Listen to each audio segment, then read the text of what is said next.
Kylie. President Donald Trump heads to Paris today, his third foreign trip since taking office. The president will hold a news conference alongside French President Emmanuel Macron. The trip comes as Donald Trump Jr. faces intense scrutiny for a series of emails he posted yesterday.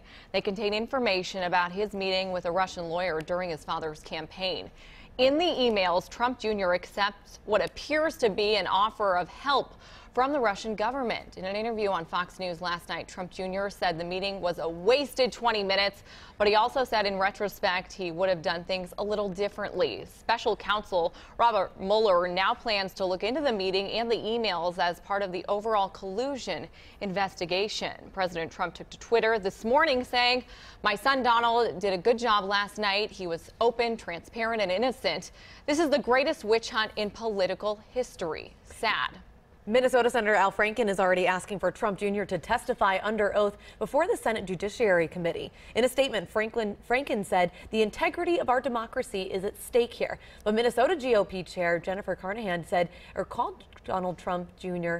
transparent and said the repeated attempts by the Democrats to find a smoking gun continue to be a waste of time and taxpayer dollars. WCCO Chief Political Reporter Pat Kessler joins us now. Pat, President Trump's personal attorney says there's nothing illegal about what he did, but Robert Mueller is also investigating. So yeah, this is really shocking when you look at this email, something we've been talking about for almost a year now. Is there not collusion? Is there not any contacts with the Trump campaign and the Russian government? Suddenly they set it out there, deny, deny, deny, and then suddenly it is here.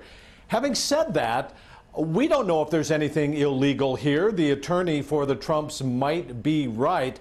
But what they are saying is that nothing happened here, so it's not a big deal.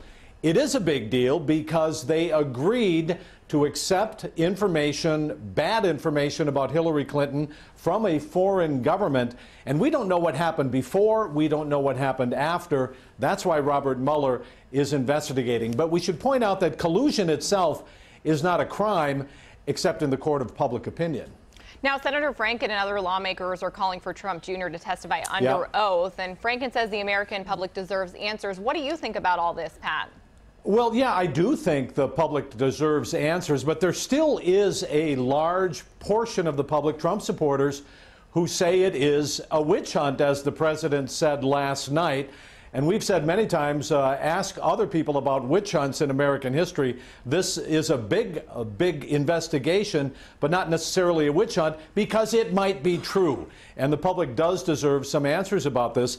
The president, again, tweeting all morning long, just a few minutes ago, tweeting again that the White House is working perfectly, he says, and that he doesn't have time to watch TV.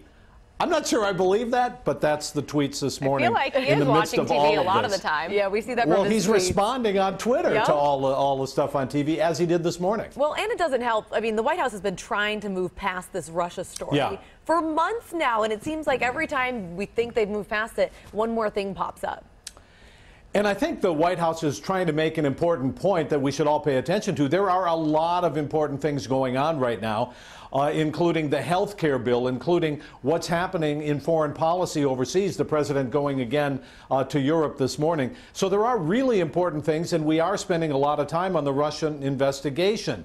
However, this is the White House itself that is stepping on its own stories by dripping all of this out little by little by little. And now with this revelation yesterday that, yes, after a year of denial, yes, there was some intent to work with the Russians to get information on Hillary Clinton. I think that turns everything upside down. No, I think a lot of people agree with you. Thanks, Pat. Yep.